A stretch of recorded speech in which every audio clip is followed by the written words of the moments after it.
So today, the Bronx Green Party, the People's Party, and some other organizations organized a rally outside of AOC's office to drop off a letter and ask her why she did not promote or show up to any of the 47 Medicare for All marches that happened yesterday. Her office, as you can see, doesn't display that it's her office at all. It displays that it's the office of the state senator for this district, but this is AOC's office. And they just so happened to close the office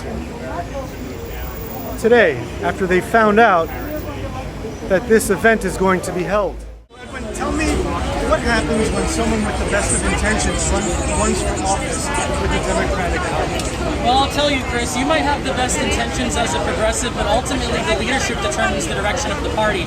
And both corporate parties, Democrat and Republican, don't view healthcare as a human right.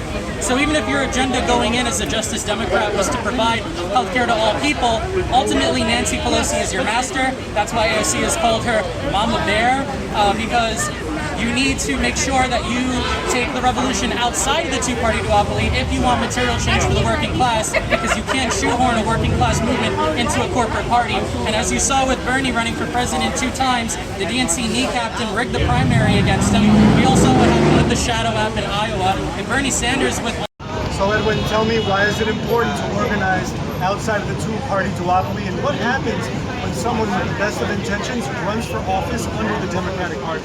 Well, that's an excellent question, Chris, and let me tell you, you might be a progressive with the best intentions, but ultimately, if you run under a corporate party, it is the leadership of that party that sets the platform agenda. That's why Nancy Pelosi, Chuck Schumer, and the Democratic establishment don't view healthcare as a human right, and they will squash any effort to have a single-payer healthcare system.